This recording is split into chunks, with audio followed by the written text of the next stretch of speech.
empty the chamber on them. And how do you do that? First 6 seconds, point A, point B, everything you got. Everything you got. Turn that shit up. Let's go.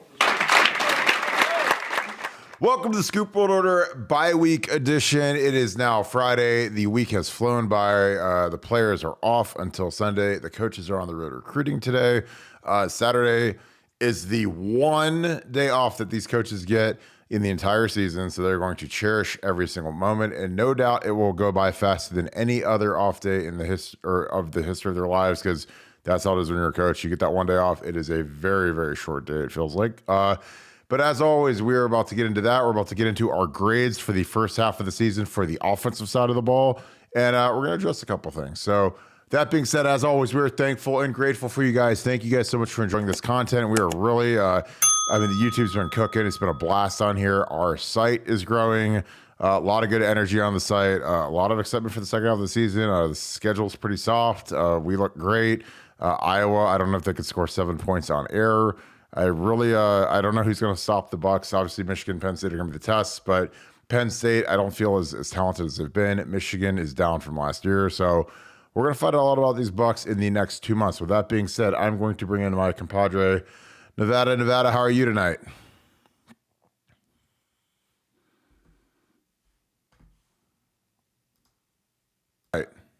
Doing great. Getting ready to head out to Green Bay, Wisconsin, see the Packers play the Jets on Sunday. So it's going to be a great weekend all around. So I'm kind of having my own little mini bye weekend and looking forward to it. Yeah, I think it's going to be it'll be a blast. I know you've been a diehard Packers fan. I know you've been to Lambeau a bunch, but that's like one of those venues where like Fenway Park. I wish I could have made it to the old Yankee Stadium before it got demolished for the new one, but it's one of those iconic venues. But we're gonna start. We had a little article written about us that was somewhat amusing, kind of disturbing, whatever. What were your takes on some of the things that were said, and what is your initial reaction to that? Well, it's just, look, I think what people have to understand is we're a pro Ohio State site. We're Ohio State fans. It's good for our business when Ohio State wins. So the idea, just even the even notion that we would do anything that would hurt Ohio State or do anything in any way that could hurt Ohio State it's just a preposterous, almost laughable notion. But you've got other sites that are supremely jealous about what we've done. We've got some guys there that hack meet the midfield site or whatever it is that it's I'm really kind of embarrassed that stuff like that can even get put out there. But that's the internet in 2022. There's really no there's really no guardrails, and the only guardrails that you can have are kind of legal ones. And we can talk about that on another podcast. That's probably a subject all to itself. But no, I just thought the stuff was silly and unfair, and just just a lot of stupidity floating out there. But I try to stay focused on what we're doing, which is a great community, great things on our site. But it's just sad that people put stuff out there and without any factual basis, and I'm embarrassed for them. Yeah, I agree, but it is what it is, and that's about as much oxygen as they're going to get from me on it. So, with that being said, the major theme of this podcast is going to be the grades for the offensive units. We're just on the old school A to F scale. I don't think anyone's going to make an F on offense, but we're going to start off with the quarterback position. Personally, I'm going to give it an A. It maybe should be an A+. The only reason it's not an A+ is because to me it's a cumulative position, and we haven't seen Kyle McCord really in any type of action. You haven't seen him throw the ball. It's a lot of handoffs, a couple short throws, but CJ Stroud obviously by himself is an A+. He's a Heisman favorite. He's going to win the Heisman. Nevada, do you agree or disagree with that grade, and why so? I'm going A-. I'm going to go A- on the position, and that's solely based upon CJ Stroud. And maybe it's a subject of my expectations being too high or whatever. But I think that his play has been uneven for the first 6 games, and I still would like to see him run a little bit more. I'm not expecting him to be Josh Allen or anything like that. But when I see Patrick Mahomes running for 20, 30, 40 yards every game, picking up big first downs and breaking teams' backs, I want to see CJ Stroud do it. I think we need CJ Stroud to do it. And that combined with a few untimely, he's been a little bit more turnover prone than we've seen in the past, and some bad throws. I'm going to give him an A-, and maybe I'm being harsh, but I think it's a fair grade. Yeah, and I watched the first drive for Chicago and Washington. We're filming this obviously on Thursday night. Carson Wentz and Justin Fields both got sacked. They got hammered pretty good, and I think that's going to be CJ's future because he's going to get drafted by the Houston Texans or a team that doesn't have like the Texans. Just seem like the team of destiny to get him because they don't have a franchise quarterback. They have Davis Mills starting, and he's terrible, and they're terrible. And you look at the other teams like that could be near the top. The Steelers look awful, but they just took Cody Pickett. It's like what teams actually fit that haven't drafted a quarterback in the next 2 years that would take CJ Stroud. And it's like you got to look and see who doesn't have the franchise quarterback. To me, the Houston Texans just seems like a team of destiny to get him. And their line's atrocious, and they play decent defenses. The Colts were much better last year on defense than they are this year. Jacksonville, the Titans play great defense. So, you in the NFL to survive, you have to be able to run, or else you're going to be because right now these guys that sit in the pocket against a practice squad left tackle and these freak show defensive ends, man, it gets ugly in a hurry. And Justin Fields is fine, and Justin Fields was fantastic at Ohio State, but he had a great offensive line, great skill, great cast of characters. When you're the number one pick of the draft, you're going to be going to a very poor team with a poor offensive line, poor skill guys. You're gonna have to try to be the savior, and it's just hard when you're a statue. The pass rushers love guys that are statues. They stand there. They don't want to run, and he'll figure out real quick in the NFL. You better figure out how to run because you're not going to have the two best tackles in America protecting you once you go to the National Football League. On to the running backs. The running backs, I want to give them an A-.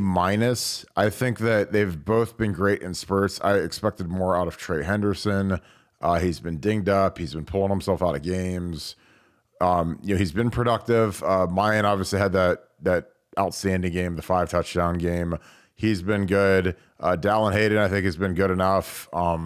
But give me your thoughts. I think the injury bug has really bitten that room off and on. But what is your grade on the running backs room? I'd love to hear your thoughts on that, Nevada.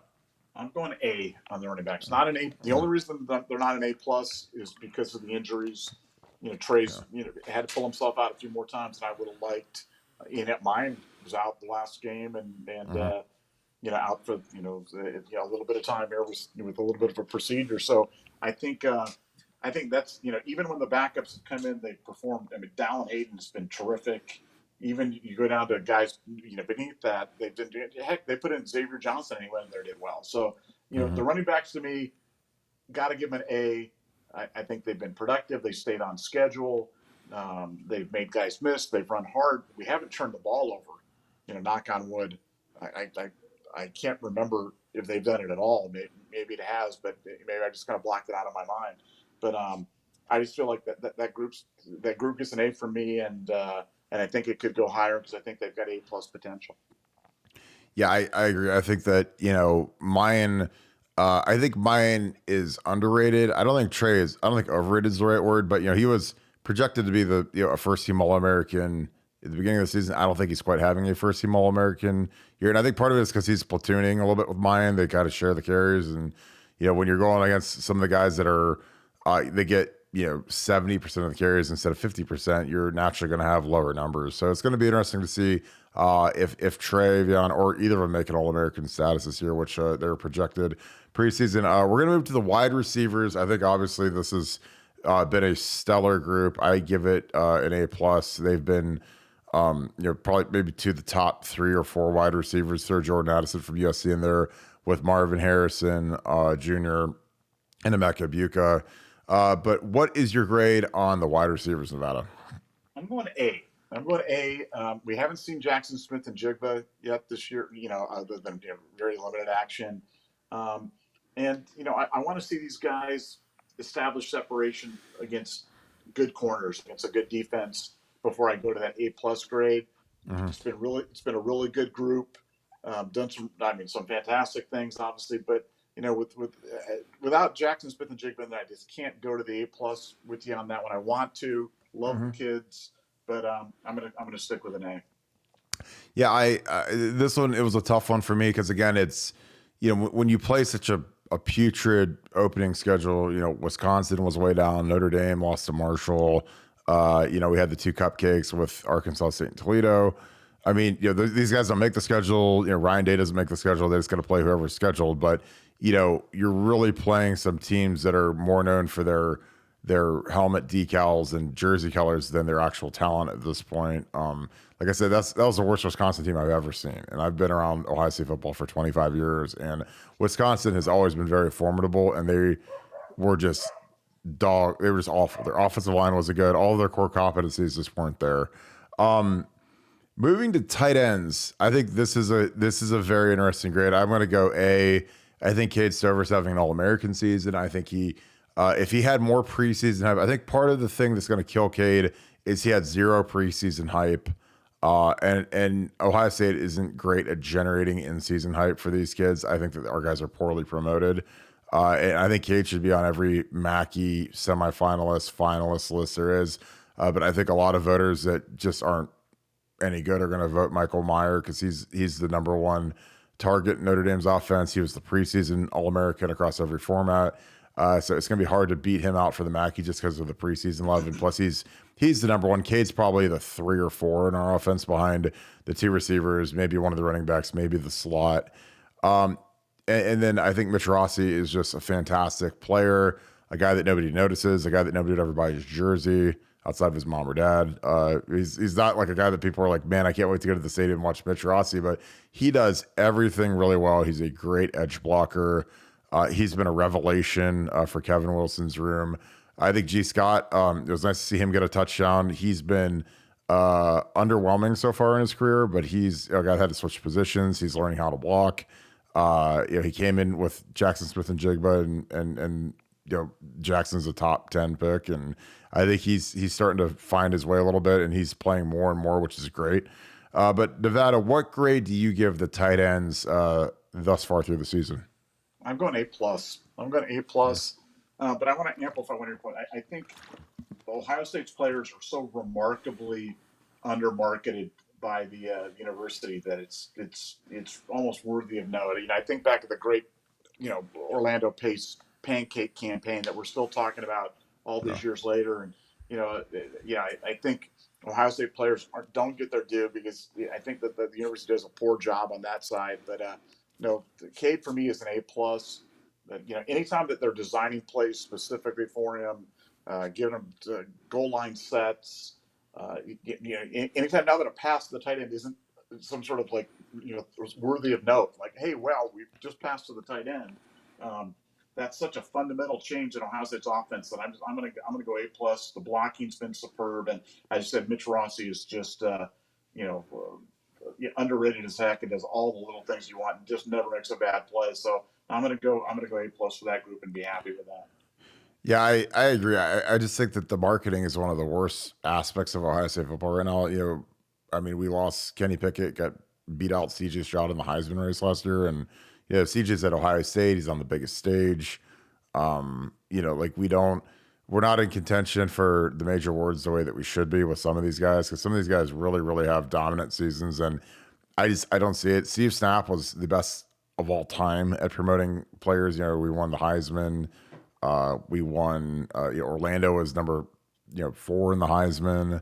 You got to get creative sometimes with these guys and think of some sort of shtick to market these guys to the award voters, and that's why Steve Snap was a genius for coming up with the the little pancake thing that said Pace.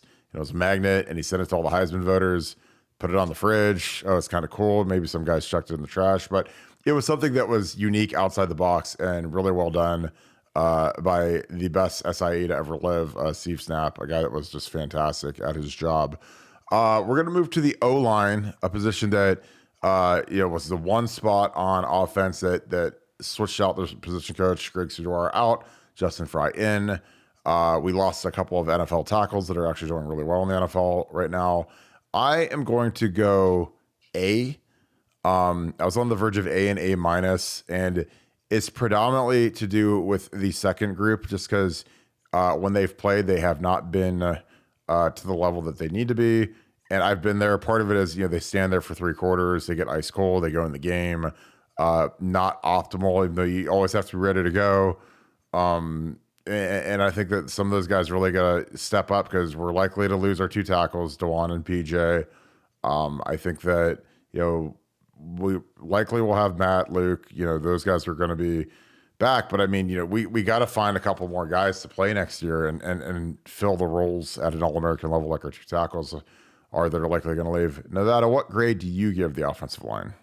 I'm going to actually go with you on this one. I'm going to go with an A for the offensive line, but I'm actually leaning higher, like A plus. I think the offensive line's been fantastic this year, and I give all the credit to Justin Fry and to Kevin Wilson and to Ryan Day for really putting those guys in good spots. I think they've done a great job of self-scouting, breaking tendencies, and the guys up front are just grinding. Very few bad plays. I think our pass protection's been a little spotty. CJ's had to run first life a few times, but in general, they've been opening big holes, moving the line of scrimmage, really kind of controlling the action. And like I said, we were excited about Justin Fry coming in. I've talked about this many times. I think Stud left him with a good room, but Justin's taken it and really run with it and really taken it to the next level. And like I said, that's an A unit to me. And like I said, maybe it could be an A plus by the end of the year. Yeah, I think the unit was, from a talent perspective, last year's offensive line, that room was as talented as I've seen in 25 years. Because we had Nick, who's starting every year for the Titans. He's grading out fantastically by Pro Football Focus. Thayer is starting and rotating in at right tackle for the Raiders. And then you had Dewan, who was a 3-star project, who's turned into an absolute monster. Paris was 5-star #1 tackle in the country. Luke Whippler was a kid, a revelation. And again, that's why I laugh when people talk about the fact we weren't getting Ohio offensive linemen. And I'm like, well, if you go back and look over the last 10, 15 years, there's a lot of Ohio offensive linemen that weren't worthy of Ohio State offers. So you had to go to New Jersey and get Luke Whippler. I mean, Paris, obviously everybody knew about. You had to go to Indiana and get DeWand as a project. You had to go get Donnie Jackson out of Texas. You had to go get Matt Jones out of New York, Nick Petitfrere out of Tampa. You had to go get guys because let's be real, Ohio high school football, as much as I love it, is nowhere near as good as it used to be. It's not like when I was coming out in 02 and 03 when you could take 20 kids from Ohio and win a national title with AJ Hawk, Bobby Carpenter, Nate Sally, maybe go get a couple skill guys like Santonio from Florida, Troy Smith, Heisman quarterback, Dante Whitner, first round top 8 safety. Like that, the talent just isn't there. Like last year was the worst year in the history of Ohio State football, or the history of the last 30 years of high school recruiting in terms of number of Division I scholarship acceptances by Ohio high school football players. So the numbers are way down. So when you want to go find these guys, you got to go south. You got to go to Texas. You got to go to Georgia, where we got Harry Miller, who was a 5-star.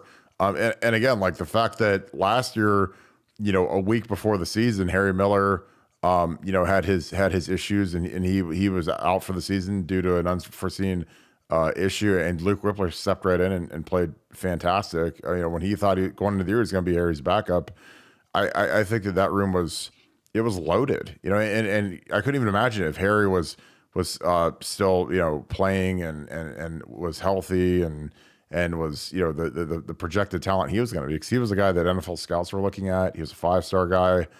So imagine if you had him in this room too. I don't even know where would he play over Donnie. I mean, Donnie's a 5-star. Matt Jones was a high 4-star. Luke maybe. I mean, I don't know. I don't know but that's kind of how loaded the room was. Where there were years when I played and years where I coached where we barely had 5. And when I talked to Justin Fry, I joked with him, how much are you worried about your 5th tackle? And he's like, I'm just glad I have 5, because he was at Boston College in some places where he joked I didn't even have 5 guys that could play. So it's I had to hide guys at guard and gin it up to make them to protect them. But Nevada, you got any thoughts on that room? Because I really do think that room last year was probably the deepest, most talented room that we've had. And even with the COVID year when we had the Michigan State game where both starting tackles tested positive for COVID, and then we started Max Ray and DeWanda, we dominated. Like they on one day's notice, those guys went up and played really well. But what are your thoughts? Do you agree, disagree on basically the analysis that I just gave? Yeah, no, it was pretty spot on. I mean, like I said, you include, we've had guys transfer out and go play at Pitt or go to Colorado or, I mean, it really is insane to think about how much talent's in the room. And as you pointed out, rightly, if Harry was back, what do you do? Is he playing in front of I mean, Luke Whippler may be on some All-American teams this year. Yeah, I mean, absolutely. he's gonna get, yeah, I mean, he's playing at a really high level. So it's just, it's almost an embarrassment of riches. But, again, the guys, I really can't emphasize enough that when the offense, when the people that are designing the offense or putting the offense line in good spots, that really makes everybody look better. And I think Day and Wilson and Fry are doing just a first-rate job of that, and avoiding the loser plays and really letting the game come to them. And I think as a result, the offensive line is dominating and rightfully so. Yeah, and by loser plays, what Nevada means is something that, analytically, when you're building out a formation and you're seeing how a team's going to line up to that formation, do they have an extra hat in the box? They have an extra player in the box that you literally can't block. And, we get a lot of clean looks because we're split out wide, 3 receivers. We love to go 3 into the short side of the field, which is called the boundary. And again, I'm not trying to gloss you guys over with technology, but I look at a lot of the runs and they're really clean because the looks they're simple and easy. They're well blocked, and frankly, I think our guys get really good because they got to go against Jim Knowles' defense. Like Jim Knowles, when he runs his jack formation, where it's like a 3-4 defense, like the Steelers used to run, except you've got Jack Sawyer playing as basically like a hybrid defensive tackle linebacker, where he stands up, walks around, follows the pull guard. That is miserable to go against. Like there's no angles for good solid double teams. Jack can basically pick where he goes. He can go run right into the whole post snap. So it's just a very unorthodox way of defending the run, but it's really effective. And it's something that as a line coach, or even worse, if I was actually playing against it, it's very hard to go against. So, I'm happy that our guy's doing that and that he kind of pioneered that. So, gonna wrap this up. Any closing thoughts? Offensive grades, Nevada. What do you project? Do you project anything to change? Obviously, if there's any sort of injury, things could be recalibrated. We'll do this again after the Michigan game. But any final thoughts on the grades, and do you look for any of them to go up higher than you marked them through 6 weeks? Well, what I would like to finish with is kind of my grade on the overall unit, because we graded the different units, but then we put them all together, and I think you got to give an A plus. I mean, they're number 1 in the country in just about every category. If that doesn't rate an A plus, I don't know what would. Even though it doesn't feel like an A plus unit to me yet. It feels like a strong A, and maybe I'm picking nits. Again, maybe I'm just guilty of having too high of expectations, which is probably unfair. But I think the offense has just been superb, and again, it's why Ohio State's so highly rated in the polls. It's so they're statistically so highly rated. You don't do that without great players, great coaches, everybody working together in sync, and they certainly are doing that. So I'm going to leave. My final word is going to be A to A plus for the offense as a whole for the first 6 weeks of the season, and hopefully we finish with an A plus at the end of the year. Yeah, and literally, I think that the only reason you wouldn't go A plus is I just feel like that they've played a supremely weak schedule as far. Obviously, Notre Dame wasn't a top 5 team. If they were generic helmets, generic shorts, generic jersey, they're not a top 5 team. Wisconsin was bad, and then Michigan State was bad, and that's the benefit to playing in the Big Ten is you don't play teams that have the talent that can actually beat you. And that's not Ryan Day's fault that he's out recruited and runs circles around the conference, but you don't play like a Texas. Texas A&M has had a terrible season. They've got 3 losses already, but they have athletes that they can actually beat you. And there's teams in the SEC that have athletes that can actually beat you. And in the Big Ten, Michigan State doesn't have any athletes that worry us. Wisconsin doesn't have any athletes that worry us. They have a decent running back, but that's it. There's no skill there. Poor quarterback play. No throw game whatsoever. So we'll get into some of that when we grade the defense. So I'm going to wrap this one up. As always, we appreciate you guys. Thank you guys so much. We are on BuckeyeScoop.com. We are full steam ahead for the second half of the season. So if you haven't yet, join up BuckeyeScoop.com. We are on the grind. We're getting some more inside information for you guys. Just dropped a nugget tonight. Really good stuff coming. Again, the board has just been absolutely on fire. It's been crazy. It's been really fun. And we appreciate you guys as always. If you could, down below, comment your grades. I'd love to see your grades for the quarterbacks, the running backs, wide receiver, O-line. I'll throw a little template up there. You guys can copy and paste it, put in your grades. Any other analysis you want to give us. Love your feedback. Appreciate you guys as always. Thank you. Leave us a like. Subscribe to the channel. Appreciate you guys as always. I hope you guys have a great weekend. Talk to you guys soon. Thank you guys. Thank you so much, Buckeye Nation. Thank you, Scoop family. You guys have a great rest of your day. Go Bucks.